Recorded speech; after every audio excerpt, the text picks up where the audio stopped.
참미 예수님. 이제 한국에서 어제죠? 한국 시간으로. 어제 이제, 총선이 있었는데요. 저도 3월 말에 가서 미리 여기에서 부재자 투표를 했고요. 그래서 하루 종일 저도 이렇게 투표 중계방송 보느라고 이게 재밌게 또 하루를 보냈습니다. 뭐 제 정치색을 이렇게 밝히지는 않지만, 우리나라가 하느님 보시기에 좋은 모습으로, 그리고 우리가 생각하기에 우리한테 더 좋은 방향으로 우리나라가 이렇게 거듭날 수 있도록, 어떤 한 사람의 어떤 한 무속인의 어떤 이러한 그런 지침이 아니라 하느님 보시기에 하느님 뜻에 맞가진 그런 모습으로 거듭날 수 있도록 우리가 함께 기도해야 하지 않을까 하는 생각을 해봅니다. 우리가 화요일부터 수요일, 목요일까지 예수님과 니코데모의 대화에 대해서 이렇게 복음으로 전해 들었어요.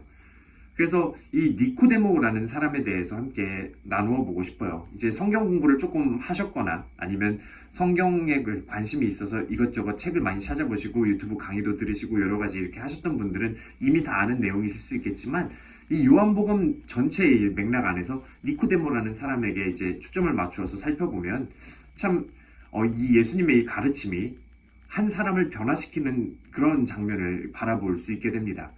이제 이 요한복음 3장에 나오는 니코데모와 예수님의 이 대화, 어떻게 보면 사실 대화라기보다는 예수님의 일방적인 가르침에 가까워요. 왜냐하면 니코데모는 이 장면에 거의 말을 하지 않습니다. 예수님의 가르침만이 나오죠. 니코데모는 사실 이 사내들인 당원이었고 바리사이였어요. 그래서 대놓고 예수님께 어떤 그런 것들을 물을 수가 없는 그런 위치에 있었죠. 그런데 이 니코데모라는 사람은 진리를 추구하던 사람이었어요. 그런데 예수님께서 이렇게 사람들에게 가르치시는 내용을 보니까 무언가 있다라는 생각이 들었을 겁니다. 그래서 예수님께 밤에 몰래 찾아가서 그렇게 예수님께 묻습니다. 근데 이 요한복음 전체의 구성 자체가, 이 요한복음의 저자가 그런 식으로 구성을 한 것 같아요. 어떤 이 사람들의 변화나 사람들의 내적인 성장을 이렇게 다루는 내용들이 참 많이 있습니다. 니코데모가 그렇고요. 그리고 요한복음 4장에 나오는 사마리아 여인, 우물가에서 만난 사마리아 여인의 모습이 그렇습니다. 그거는 나중에 기회가 되면 이야기를 하겠지만, 니코데모는 요한복음 전체에서 3번밖에 나오지 않아요. 요한복음 3장, 이제 이번 주에 나오는 그런 내용이죠. 그리고 요한복음 7장, 그리고 요한복음 19장 이렇게 나옵니다. 그런데 각각 나올 때마다 이 니코데모가 점점 다른 모습으로 이렇게 나타나게 되는 것을 우리는 마주하게 됩니다.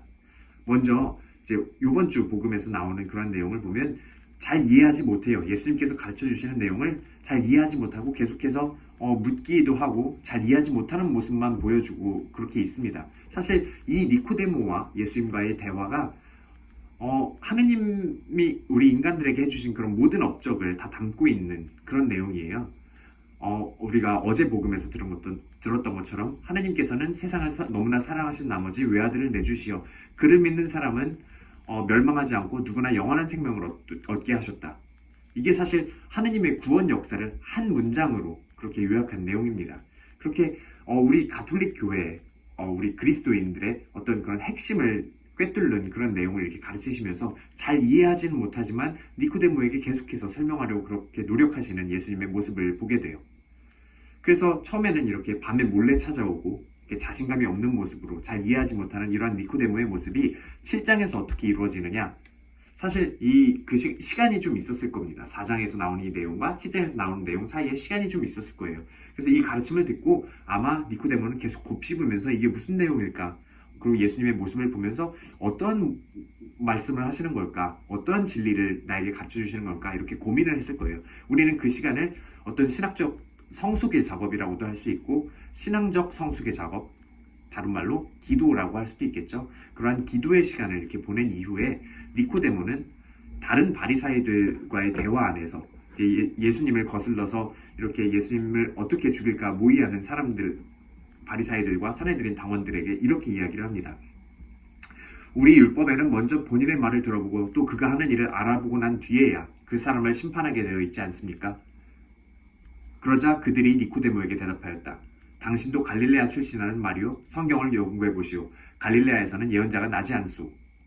이렇게 물론 이 니코데모가 이 사내들인 당원과 바리사이들을 설득하는 데는 실패를 했지만 그들에게 맞서서 예수님을 변호하는 그러한 모습으로 조금은 성장한 신앙인의 모습을 보여주게 되죠. 그리고 마지막에 요한복음 19장에서는 어떠한 모습으로 그려지고 있는가 보면 그 뒤에 아리마테아 출신 요셉이 예수님의 시신을 거두게 해달라고 빌라도에게 청하였다. 그는 예수님의 제자였지만 유다인들이 두려워 그 사실을 숨기고 있었다. 빌라도가 허락하자 가서 그분의 시신을 거두었다. 언젠가 밤에 예수님을 찾아왔던 니코데모도 모략과 침향을 섞은 것을 100리트라쯤 가지고 왔다. 하고 이렇게 그려지고 있어요. 이 아리마테아 출신 요셉이랑 함께 니코데모가 예수님의 장례식을 치르는 겁니다. 그분을 오늘날 우리나라의 어떤 그런 걸로 치면 염습을 하고 예수님을 무덤에 묻는 그러한 장면에 나타나게 돼요. 이제는 당당하게 예수님의 시신을 이렇게 모시는 것으로 나타납니다. 그런데 여기에서 모량과 침향을 섞은 것을 100리트라쯤 가지고 왔다 하는 이 부분이 중요한 상징적인 의미를 가지고 있어요. 여기에서 보면 이 100리트라의 100리터라고 쉽게 얘기를 하죠. 그만큼의 양의 어떤 모략과 침향을 섞은 이 재질은 그 당시에 왕의 장례식에 사용됐던 그런 양과 같은 양이라고 합니다. 이 말은 이제 공식적으로 그리고 드러내놓고 이 니코데모라는 사람이 예수님을 자신의 왕으로 진정한 예언자로 그렇게 모시고 있다는 것을 그렇게 생각하고 있다는 것을 드러내는 행위였다는 거죠. 그래서 이 몰래 찾아와서 잘 이해하지 못했던 그러한 니코데모가 예수님의 이 핵심을 꿰뚫는 그러한 가르침을 통해서 예수님을 변호하는 입장으로 그리고 예수님을 나 자신의 왕으로 섬기는 그러한 모습으로 거듭나는 그러한 모습을 우리는 이 요한복음 전체의 맥락 안에서 보게 됩니다. 그러면 여기에서 이 니코데모의 모습을 통해서 우리 스스로에게 물음을 던져볼 수 있을 것 같아요. 이 예수님의 그 핵심을 꿰뚫는 가르침을 이미 우리 마음 안에 가지고 있고 이미 전에 들어서 알고 있는 우리는 신앙 안에 어떠한 변화를 가져오고 있습니까? 우리의 신앙생활에는 어떠한 변화, 어떠한 발전이 이루어지고 있습니까? 이러한 물음을 나 스스로에게 던지면서 나의 신앙을 되돌아볼 수 있는 그런 하루 또한 보내셨으면 좋겠습니다. 아멘.